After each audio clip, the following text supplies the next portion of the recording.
Alex. I'm the Executive Director of Australian Owner Manager, and we're very privileged today to be having this webinar with the team from MAPIEN, who are experts in this particular field around staff rules and regulations. And I'll pass to them in a sec just to introduce themselves, but just a little bit about Australian Owner Manager. We're a boutique education company that provides development programs generally for the owners and leaders of private companies within Australia. We grew out of work within the University of Queensland Business School, and also a group called the Ice House in New Zealand, which is a leading business accelerator. So today's session, we're focused on rules and regulations as we come out of COVID-19. We've had a number of business owners that have contacted us just looking for a bit of direction as things end in terms of JobKeeper and other types of funding that they've received, and just what are the rules and what things they can do with staff as we make this transition. So I'm going to pass now to Nadia Taylor, who's one of the directors at MAPIEN, just to introduce a little bit more the team and also the topic today. So over to you, Nadia. Great, thanks Rob. It's great to be here, and thanks to everyone for joining us today. We're very proud of our relationship with the Owner Manager group and enjoy working with the businesses that they guide through their journey. So MAPIEN are an organisation of workplace strategists, and we work with employers to take people from being part of the problems in the business to being part of the solution of the business. And we do that through using a multidisciplinary approach, because we know that it's critical to understand the organisational psychology, the culture and the leadership issues that impact on things like industrial relations, disputes and outcomes, but also around performance. And we have experts in the area of business migration and other general human resource expertise. So today I've pulled together two of our most knowledgeable and experienced people in the industrial relations and human resources area. We know that employers at the moment are going through one of the most confusing times for employment in your business journey. And so we knew that people would be really interested in, okay, well, we've survived this first bit of the urgent part of COVID response. What happens now? Do we continue as we are for a bit? And then what are we looking to in the future? I think all of us have a bit of a sense that we're not going quite back to normal ever again, and that things will have changed, and particularly in the workplace setting. So that's the kind of stuff we want to talk about today. Certainly want to answer many of the questions that are out there around really difficult industrial relations and employment law type issues, but also looking at things like restructuring and organisational design and those sort of issues which are going to pop up for employers as we look to the new normal and what that's going to look like in workplaces. So with me today, I have our chair and director of Livingston's, Alex Aspramorgas, who's very strong in the area of industrial relations and employment law. And our other panellist today is Belinda Honey, Deputy Chair and Director of the Western Region of MAPIEN, and she is extremely experienced also in industrial relations, but also in that strategic HR area, which will help us in terms of answering some of those broader questions. So I'm going to work through a number of questions. I know we have the Q&A functionality switched on. So as we get to the end of our sort of set questions that we know that you're interested in, thank you for those of you who put your questions forward in advance. So we've tried to weave those into the process. And then if there is time, hopefully we'll get to any other questions that have popped up for you during this session. So I'm going to start out by turning firstly to Belinda, because I think the first question, Belinda, that's on the top of everyone's mind is, okay, they're saying we can start to return to workplaces. You know, how does that look? Do we have to? Do we want to? And can we? And I think the sense we're all getting is that some people are going back. Some people in some workplaces never left and continue to operate, but there are many who aren't. I mean, if you go into cities in various different states, it's still pretty quiet in the city centres and other key work areas. So Belinda, in terms of, you know, do we go back should we not, do we go back or not? When do you think we should be thinking about returning to the workplace? Is now the time to go back to the workplace? It's an interesting one, Nadia, because I think the first thing you have to consider is the guidelines and the requirements of individual state governments, because they're actually quite different in this area at the moment. We ourselves within MAPIEN had an interesting one recently, where we have started to look at slowly opening our offices up, and then realised that in Melbourne, the Victorian government still has the requirement or the preference that people don't go back to work at this point in time if they've been working from home. So that's obviously that first criteria, making sure that you're looking at the expectations and the requirements of the state government. But then it's actually a very individual business. You know, we've spoken to a few different businesses about this issue, and I don't think everybody should think they should do it immediately. At the end of the day, returning to work, you need to make sure that you have the health and safety requirements in place, that your employees will feel comfortable returning to work, that they will feel like you're protecting them in respect to their health and safety, and that you're meeting the guidelines in respect to state governments, in respect to distances and things like that. So there are, you know, some considerations that need to be made. Obviously, you know, it's a far more of a challenge for some of those big organisations where people are having to travel to work, a lot of use of public transport, coming into very, very large office blocks. So what you'll tend to see is some of those types of businesses, I anticipate it will take them longer to return back into offices. Whereas, you know, smaller businesses may not have some of those challenges. So it's very much a business by business decision, and working with your employees to determine what is the best time to come back. Thanks, Belinda. One of the issues that popped up in the questions from our participants was around that issue of public transport and concerns. I think that's popping up more for CBD workers where public transport is essential. What's your advice for an employer wondering what to do about public transport? Yeah, it's an interesting one, because some workers, the issues around public transport, they just think, oh, well, you know, I'll try and keep my distance in public transport and keep myself safe. Whereas other people are actually really concerned about public transport. So, and we shouldn't just discount those concerns, because often they can be legitimate concerns. So it's really, we're really encouraging employers to have those conversations with their employees about those issues. If they want their employees to start coming back to work, having the conversations with them, the people who are concerned about public transport, looking at alternatives, potentially starting them earlier in the day or finishing them later. Staggering start and finish times is something that some organisations have started to look at.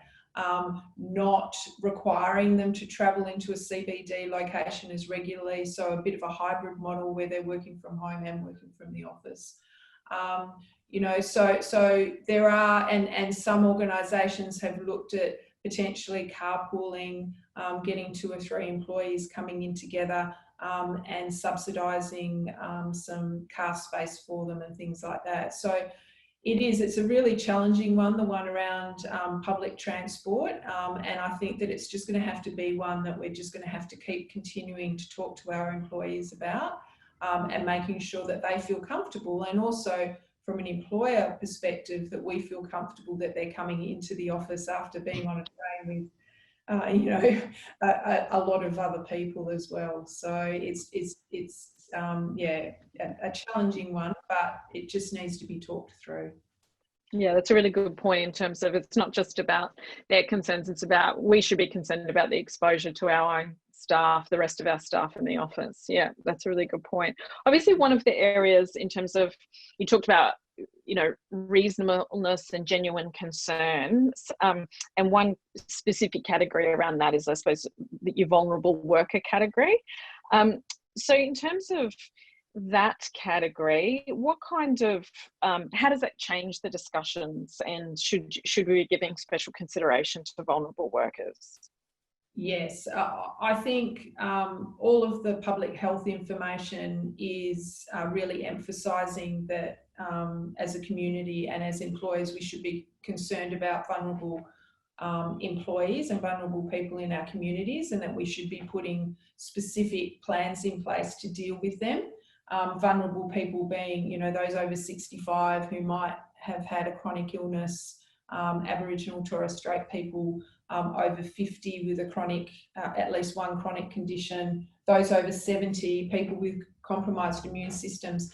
So in respect to those people, again, it's about having those conversations with those people, talking it through with them, and coming up for a plan. It's going to be a very individual plan for people like that. It's not going to be across the board, this is the way we do it for everyone. And it's going to be very individual, and I'd probably encourage employers out there, if they have some tricky situations, that they actually get some advice to discuss those specific circumstances. Yeah. But I guess as a general thing, if you can demonstrate that you can provide safe working environment and safe travel, and that's presumably have to consult with their medical advisors depending on their situation, then it doesn't automatically mean vulnerable workers can't come into the office. Is that true?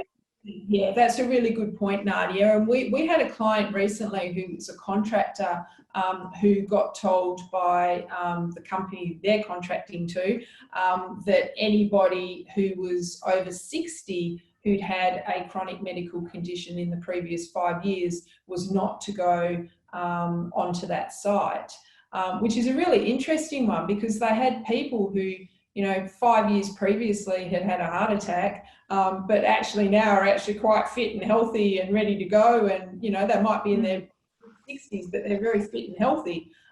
So, you know, we can't just assume that because people are fitting into that category, that they can't be at work safely. And it's more about making sure we have the health and safety guidelines being met that support them as well.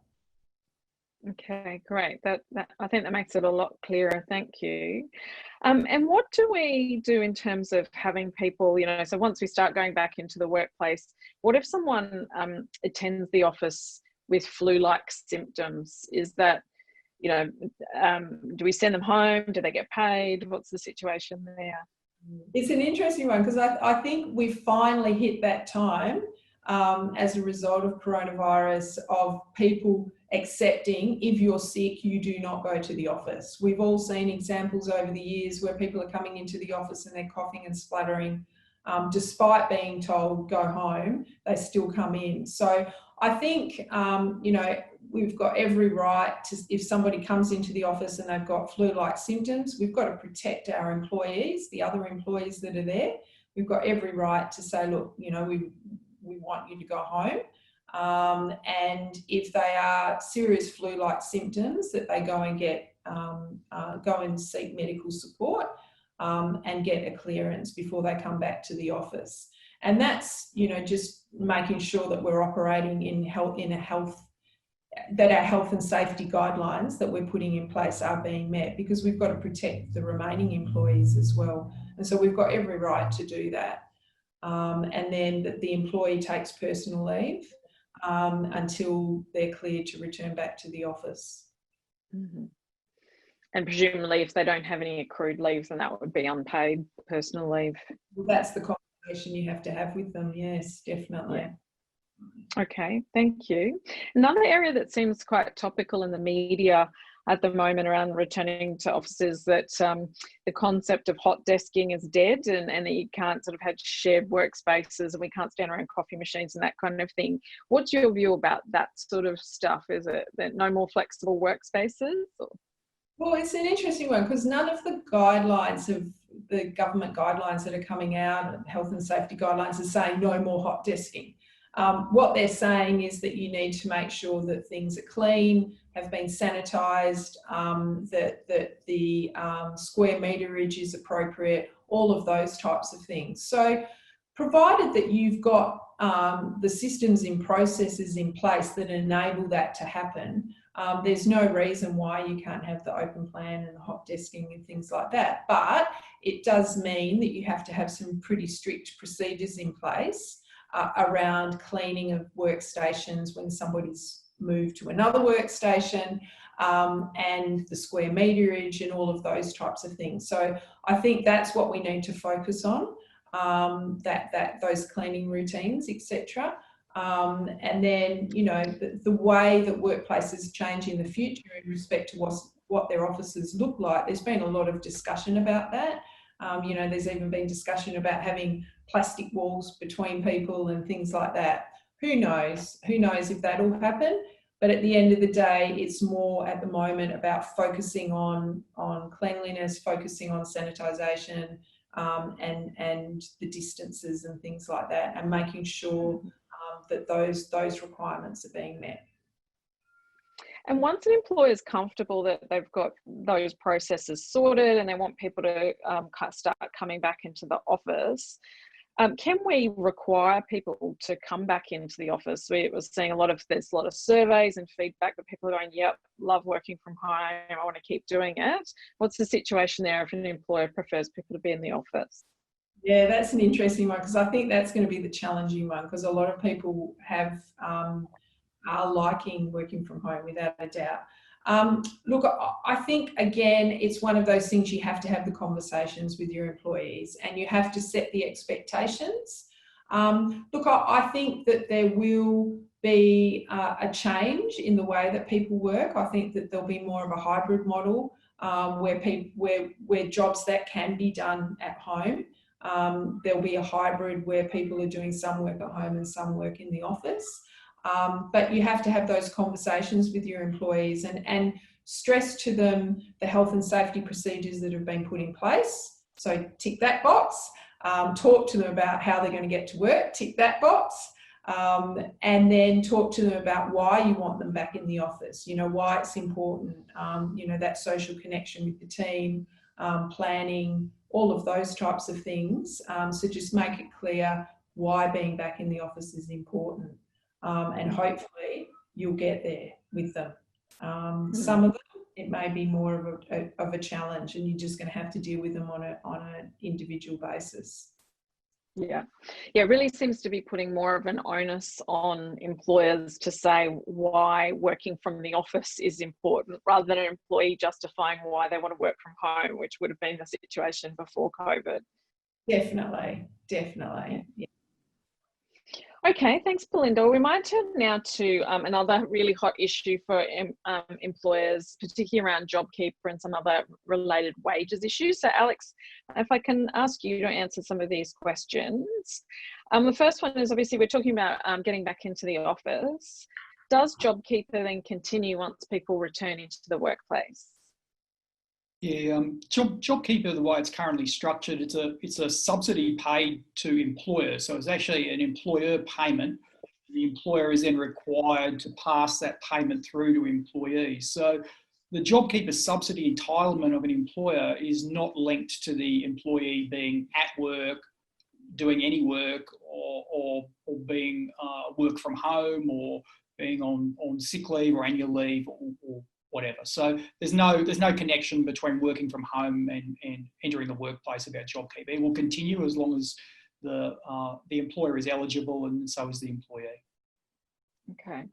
And so there's lots of speculation about whether JobKeeper will be cut short. What's your view about that? And if it is going to, how might that work? Yeah, I mean, there's been a lot of speculation about JobKeeper and a lot of commentary, both positive and negative, since it came out. And I guess one thing we all have to bear in mind is that it was a massive wage subsidy, which was initially predicted to cost 130 billion. We all know in the last kind of few days that they overestimated the cost quite significantly by about 60 or 70 billion, but it's still a really significant subsidy. It was put in place very, very quickly when you consider the amount of kind of money involved.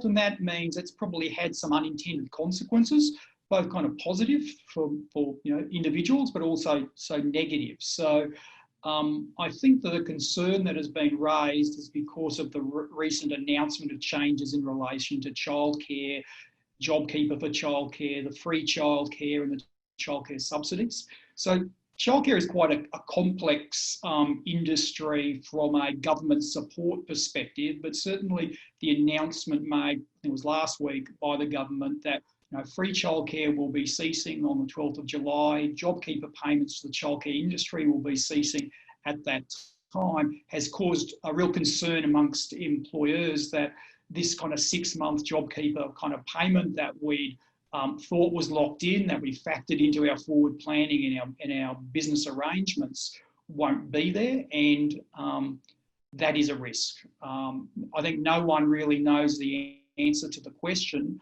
except the Treasurer. So on the 23rd of July, the Treasurer's economic statement will be made, and what has been indicated is that there is a process currently underway of reviewing JobKeeper, and that some further changes may be announced at that time.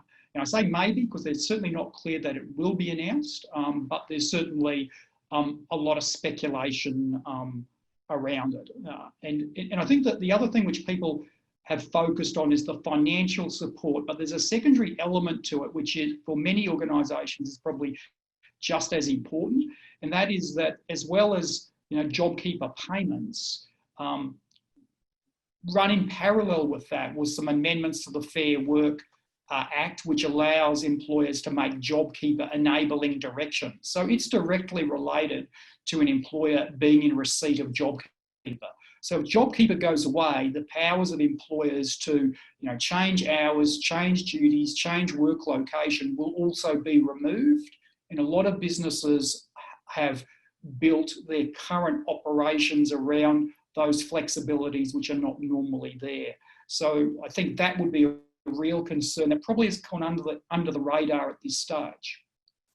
And everyone's concerned that we're going to lose JobKeeper, but also I think for some industries there's a great opportunity. So I think it's been identified that tourism, hospitality, hotels, theme parks, convention centres, stadiums, employers that have mass gatherings of crowds are unlikely to get back to anywhere near normal operation for 12 to 18 months is really what the prediction is.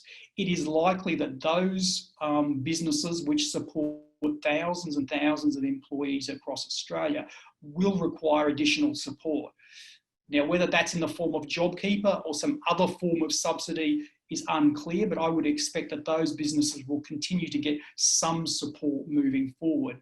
And it may be politically appropriate that, JobKeeper ends and, the tourism hospitality package is developed specifically targeting particular types of industries. But I'd be extremely surprised if there isn't support for those industries past 28th of September, which is the current drop dead date on JobKeeper.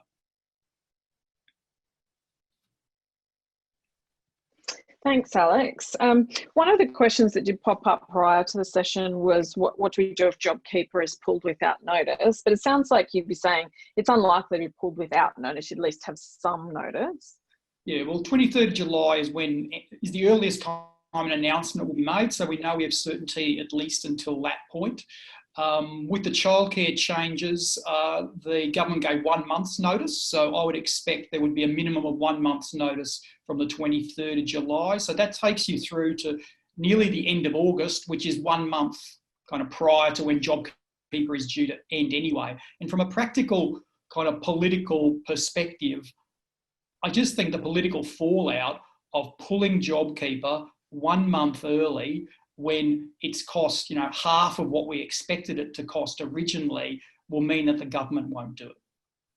I think that's my gut feel, but, my political kind of skills are probably no better than anyone else in this area. And, we all have our crystal balls that we rub and try to see the future, but that's the way I see it playing out.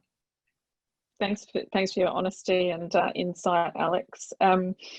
I guess we will move on to some questions specifically around how to deal with perhaps changes to JobKeeper and restructuring and things like that.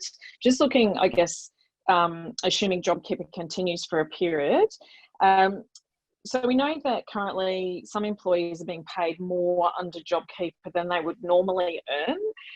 So can, in that situation, employer require employees to increase their hours of work? And what can you do if they refuse? Yeah, there's certainly some challenges with a lot of my clients currently around getting people to work, whether it's extended hours or just their normal hours, because they're getting JobKeeper regardless of whether they work or not. And they will be very upfront and say, why should I come to work and get effectively paid nothing because I'm going to get JobKeeper anyway? So it's a real challenge. And when they articulate it in that way, it's easy to say, well, it's because I'm giving you a lawful, reasonable direction. I need you to come to do work. You get paid to do work. That's what the nature of our employment relationship is. But when they're a bit smarter than that and they say, oh, I'm sick, here's my medical certificate, or I have family responsibilities, or I have some other reason why I can't do it, it becomes much more complex. So there's an ability to make JobKeeper enabling directions, and they relate to duties, hours of work, work location, etc. And as long as those directions are reasonable in the circumstances, then an employee is required to comply with them. So while it doesn't really, the legislation doesn't really anticipate hours being increased, it doesn't prevent a reasonable direction to increase hours. So if they've got a plausible reason for not being able to do it, so for example, they only ever worked Mondays and they have another job on Tuesday, Wednesday, Thursday, that's a reason why they can't work those other days. But unless they have a good reason, I believe that they can be directed to perform work that falls within the JobKeeper sort of payment period. Thanks, Alex. I think that'd be really helpful to a number of employers. What impact does either receipt of JobKeeper or some other wage reductions if people have agreed to go part-time during this period, how does that interact with long service leave and other accruals? Long service leave is a tricky one. I'll deal with that separately.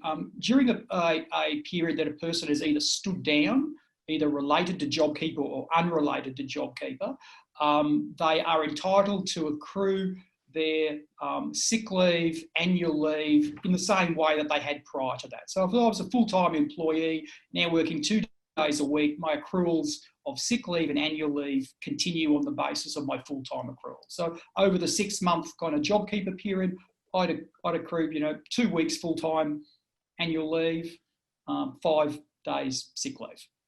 Long service leave is different because long service leave is a state-based entitlement and it varies from state to state. So in some states, it specifically will extend to JobKeeper periods in the same way that it does for annual leave and sick leave.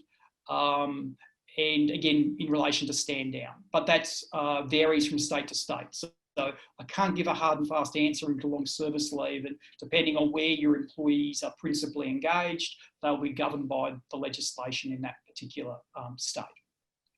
So people should get specific advice in relation to those states if they're not clear on that at the moment. Okay. And so that'd be really important then in terms of the accrual of the other entitlements to make sure that your payroll system is doing that, because most payroll systems would automatically reduce the accrual if you were reducing the engagement or standing someone down, would be an easy area to trip up on during that period. Yeah, that's right. Because I'm certainly not a payroll expert, but my understanding is most payroll systems are built around working a certain number of ordinary hours each week, and it's accrued based on that. So if the ordinary hours are notionally reduced for a period of time, the accruals will automatically reduce unless there's some sort of manual override undertaken to the system. Okay.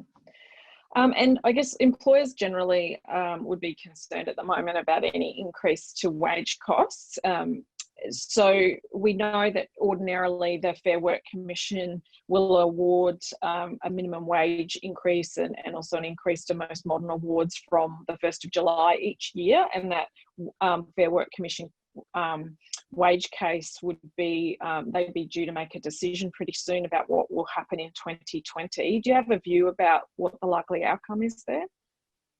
Yeah, that's a real wild card as well. And as you said, ordinarily the Fair Work Commission's minimum kind of wage panel make a determination in early to mid-June as to what the increase for commencing 1 July will be. And for the last 3 years, the increases have been relatively large in comparison to general wage movement. So for the last 3 years, the increases have been 3% plus for each of those years. There's a significant kind of discussion and debate at the moment as to just how this will proceed. And as is to no one's surprise, the unions are saying that employees should receive a wage increase, and I think they're asking for a 4% wage increase, and that we need that to stimulate the economy and to get spending up and get demand. And the employers are saying, we've got this COVID-19 crisis, businesses are surviving on JobKeeper, any increase to wages is going to result in loss of wages, and it doesn't matter what the wage increase is if people don't have jobs. And I think there's merit in both of those views. So it's really unclear at the moment as to what might occur. There will be some clarity, I would expect, in the next 7 to 14 days, but there's probably 5 options available. One is we see a percentage increase, as we have kind of, every year for the last 11 years. And that will take into account the current scenario, and that might mean that increase is less than what it would ordinarily be. The second is, rather than as a percentage increase, it's a flat dollar increase. So historically, that has been used as a tool where the Commission wanted to award relatively higher increases to lower level employees. So, $10 a week is percentage-wise more when you're on $200 a week than $1,000 a week. So that's an option which might be more palatable. The third is that they determine an increase, but they delay its implementation for a period of time, say 6 months. So we will know with 6 months' notice what that increase is going to look like, and business can start to plan around that. And that's probably not a bad option. The fourth is, this is all too hard, let's defer it and come back in 6 months' time once JobKeeper ends, once we see how we've come out of COVID-19, because we're on a fairly good trajectory domestically, but we still have significant effects internationally. And the final one, which is the one I'd be going with, is there's no minimum wage increase in 2020. There's little precedent for that. It's occurred once in kind of the last 20 years, and that was in 2009 when the global financial crisis hit. At that stage, when they made that decision, unemployment was at 8%, and current Treasury predictions is that unemployment will go to 10% by the end of the year. But there's a lot of uncertainty around that because, JobKeeper is keeping so many people employed at the moment. And I think it's predicted that something like 50 to 55% of businesses are in receipt of JobKeeper payments. So the impact of when JobKeeper comes out is really unclear. And if I was a policymaker, I would be taking quite a conservative approach to that. So my tip is number 5, or maybe my wishful thinking is number 5, but it could be any of those options which I've identified. Thanks, Alex. So I might turn Belinda back to you now, because leading in from that, I guess I want to talk about economic impact and restructuring and related things that employers might want to look at. So Belinda, obviously, as Alex just talked about, COVID-19 is expected to trigger a significant economic downturn. We don't really know what that will look like. JobKeeper's creating a sort of an artificial maintenance of employment, albeit there would be a lot of underemployment currently. So for employers facing that, who are accessing JobKeeper currently, once JobKeeper ends, we would expect that most employers receiving JobKeeper would want to start reviewing their staffing needs. Is JobKeeper ending like an automatic trigger for redundancy? What else does an employer need to think about around those sort of decisions? No, Nadia, it's not an automatic trigger. The employer, to be redundant, we need to work on the basis that the work the employee is doing no longer needs to be done. So that's the basic premise we have to start from. So regardless of JobKeeper, we have to park the JobKeeper issue and then look at the work that needs to be done within the organisation and determine what needs to be done in the future. And then if we identify that a particular role that an employee is doing is no longer required, that's when the redundancy will be triggered. So it's about going through that process from now on and up to JobKeeper going to try and determine, well, what do I need in the future and what's my workforce going to look like in the future? Okay. And a number of people have been asking that, so people that made people redundant during COVID or just as COVID hit, and now businesses are starting to pick up again and they're wanting to perhaps increase employment within the business. Do they need to rehire the staff that they made redundant at the start of this process? Well, when the employee was made redundant, it was for a genuine reason. There was a genuine redundancy there. So no, there's not necessarily, there isn't an obligation to automatically employ those people because at the particular point in time that they were made redundant, it was genuine. So they can make a decision as to whether they want to bring the person back, but they shouldn't feel they have to bring the person back. And it might be that they want to look at different skills or different capability and use that opportunity if they need to. Okay, I'll come back to you shortly just to explore how an employer might do that. Alex, just turning back to you still on some of the specifics around changes to JobKeeper and restructuring. If you have employees who've agreed to work part-time or reduced hours, can we continue those sort of arrangements, and how long for? What sort of documentation should be in place for those arrangements? Yeah, there's, I guess it depends if it's an agreement or it's a direction. If you have an agreement that someone has, converted from full-time to part-time in employment, then it really depends upon the terms of that agreement. So early in the piece, before JobKeeper came up, I was certainly involved in a lot of situations where those agreements were reached, documented, very clearly articulated the role, the hours, but that at a particular point in time, there would be an entitlement to revert to their full-time role. Now, that was 3 months to 6 months was the standard sort of provision that was negotiated. So once that time expires, then the agreement needs to be renegotiated, or they are entitled to revert to their full-time position, assuming that JobKeeper is not in place and you can't make a JobKeeper enabling direction to reduce hours. So it would be either of those, but either way, and in any of those circumstances, you should always document it. If it's a JobKeeper enabling direction, it just needs to be really, really clearly articulated. You need to consult with them about it. You need to give them 3 days notice, take into account their feedback and give them a final decision. If it is an agreement as distinct from a direction, then what you would ideally have is a written communication and written acceptance, like offer and acceptance in a standard sort of contract variation approach.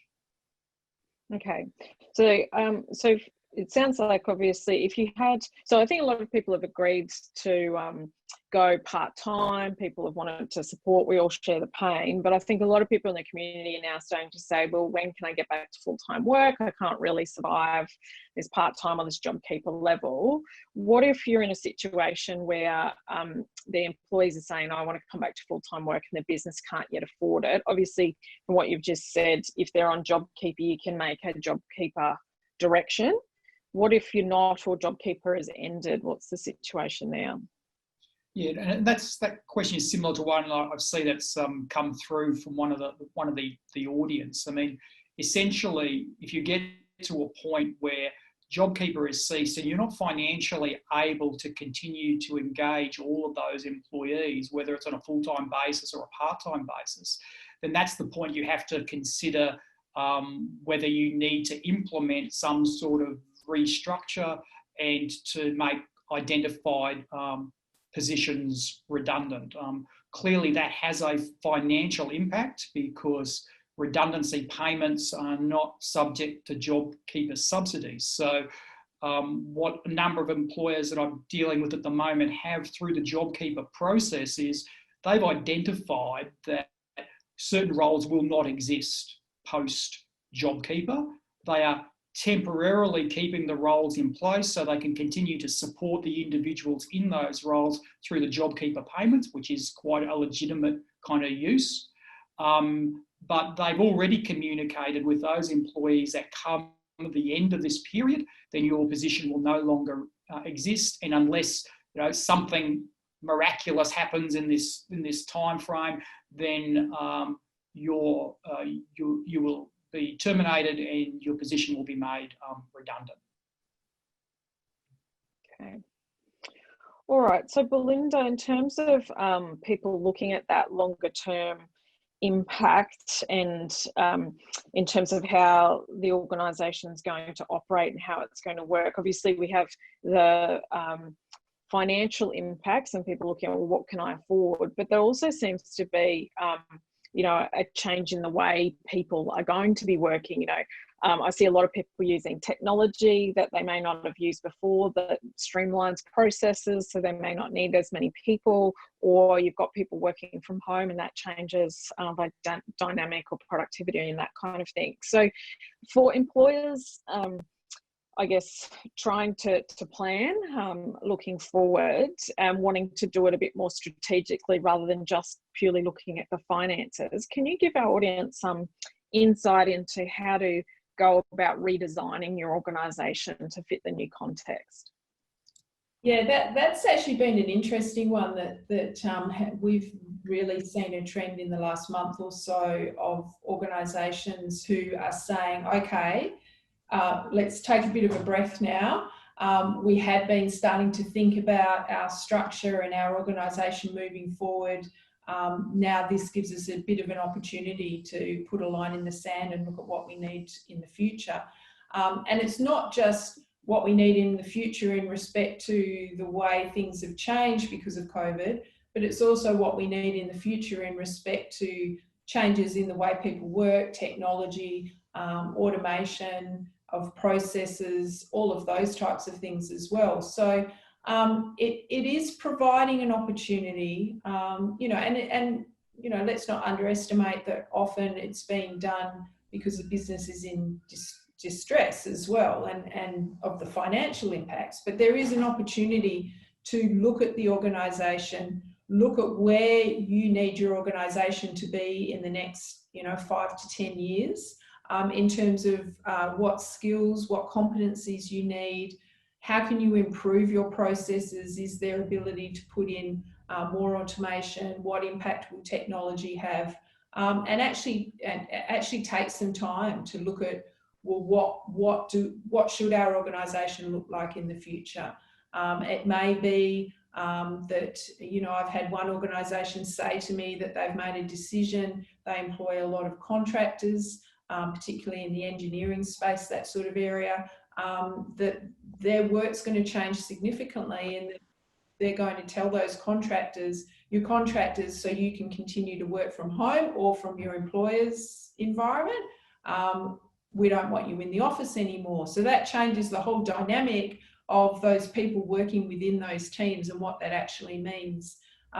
So I suppose in a nutshell, it's about taking the opportunity, looking at where your business is now, where you need to go in the future, and what capability that you need to support that transition into the future. Thanks, Belinda. I think one of the big things that seems to be coming up around leading organisations into the future is this, looking at the new normal is, how to get people to adapt to the new kind of working arrangements. And I guess this is an issue both now and looking to the future. If employers want to continue to provide that sort of flexible working arrangements, people working from home, but are really worried about how you manage people and ensure productivity. And I think most employers have said, well, you know, I didn't really expect the same productivity. I knew that people were doing what they can. They had their kids home from school, and they had, you know, grandparents not available, and various different factors, but that was a short term. And so now, if I want people to, if I want to be able to allow people to continue working from home or working differently, how can I make sure that I get the productivity that I got prior to these sort of arrangements? Yeah, look, it's been an interesting one, because a lot of, with the exception of those where we've struggled with homeschooling and things like that, but a lot of employers have actually been surprised, I think, with how productive employees have continued to be in a home environment and away from the office. Look, you really need to focus on setting the expectations, so having clear performance indicators for the employee about what is required and what is expected of them, and making sure that you're having frequent conversations with them about how they're achieving those expectations. So it's having some really clear expectations about what's needed, and checking in with the employee regularly to determine how they're proceeding on that. What we might see is some different use of technology in terms of, you know, employers or managers within an office or at home themselves, and employees within the home environment, in terms of how you share what people are working on at a particular point in time. So a lot more sharing of information, so it can be really clear that they are being productive.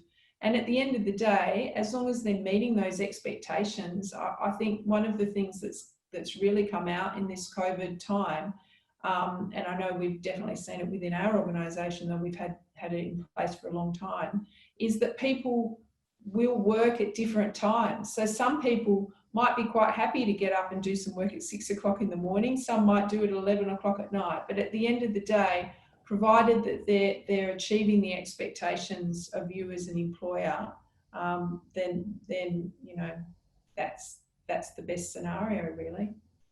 Yeah, so it's about, I think, putting more discipline. Sounds like it's about putting more discipline around what those expectations are, and perhaps ways of documenting or using technology to make those clear for people. Yeah, definitely. If you're in an office, it's easy. You just walk into somebody's office or go to their workstation and say, oh, you know, what are you working on at the moment? And you'll have a chat, etc., etc. It's difficult when you're not in the same environment. So I think, yes, you need to have that strict understanding about what's expected, and check-ins either via technology or video conferencing and things like that. So I know there was a specific request from the audience around any documentations or guidance or systems around that. So if you'd like more information on that, please just email hello@MAPIEN, MAPIEN.com.au, and we can send you some more information about that. The other thing, I guess, Belinda, and it was interesting your comment about people doing stuff at 6 o'clock in the morning. I had a conversation with some union officials and employer representatives just this week about the old perception that if you sent something late at night, it meant that you were really disorganised, and really getting people to understand, no, it might just mean that you spent the evening with your family and now you choose to do some work that you would have otherwise done from the office previously earlier in the day. So, you know, I think it's great that people are starting to change their perceptions to allow people to have more customised working environments. I think the thing that does pop up for a lot of employers then is what are the risks around health and safety for working at home? And I think that's probably a big area of ambiguity for a lot of employers. Do you have any advice on that area? Yeah, definitely. And look, I think there's been a lot of comments about how when you're working from home, you end up working longer because you tend to sit at your desk and you're not having that break and things like that. And again, look, it's just about having those conversations, checking in, having your team meetings. And, you know, at MAPIEN, we have put together some assessment tools in this area in terms of questionnaires to get information from employees about their mental health and any areas that may be of concern. But it's more the role of a manager, and the role of a manager is changing. Whereas before, as I said, you'd walk up to someone sitting at their desk and have a conversation with them, and you would assess whether there were any issues of concern. You've got to have those same conversations and make sure that you're checking in and that your team members are checking in on each other as well. Yeah, and having those systems support those checklists and as the same as you would have in the workplace. Yeah, that makes a lot of sense. Yeah. Just in terms of what about obligations around caring responsibilities and also things like sickness? So we talked earlier about the scenario of sending people home because they're sick. I also have had a few queries about what if people are really sick, but they're saying they'll work from home, so they're not deducting from personal leave and things like that, or they're caring for their children and they're not, or you know, a family member and not actually working. Yeah, that's probably a challenging one, and probably one where you need to have that conversation with the employee, because if somebody's sick, but they still feel they can be productive at home, you know, that's probably a personal decision for them.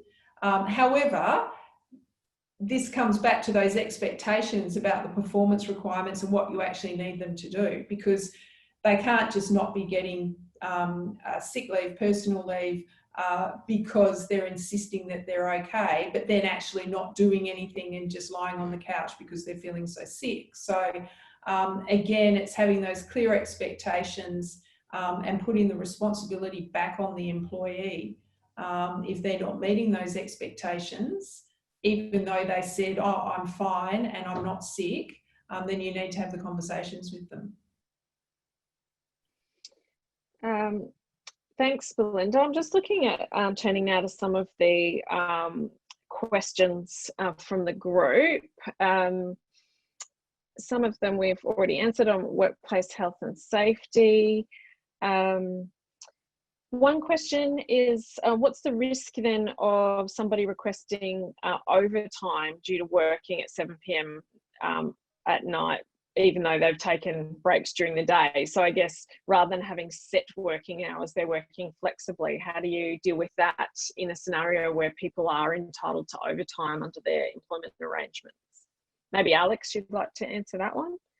Yeah, I think that the answer to that really depends on what the agreement about working from home is. If it's they've chosen to work late because they've had other issues to deal with of a personal nature during the day, then there would be no overtime payable. But if you have a specific agreement for them to work those hours, then generally it would be outside the spread and overtime would be payable. One thing I probably should have mentioned earlier, in relation to those JobKeeper enabling directions, working from home being one of them, they operate to the exclusion of any other provision in the prevailing industrial instrument. So that gives you a capacity to do things like change the spread of hours. So that would be also an opportunity in that scenario. And one of the other questions from the audience, you talked about before about having a lawful and reasonable direction for people to attend work, even if they're casual, when they're receiving JobKeeper. One of the audience members has asked, what if their excuse is because they're doing work somewhere else and they've got another job? Are you entitled to then to take them off JobKeeper in that scenario?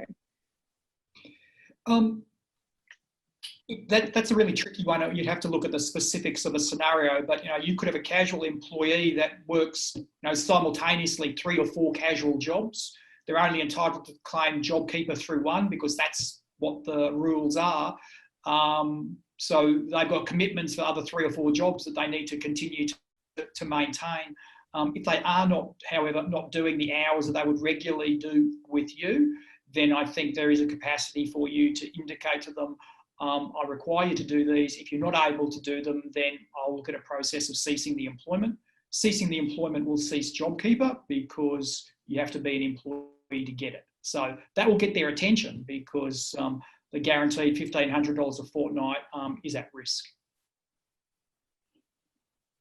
Okay. So we're going to have to wrap up shortly.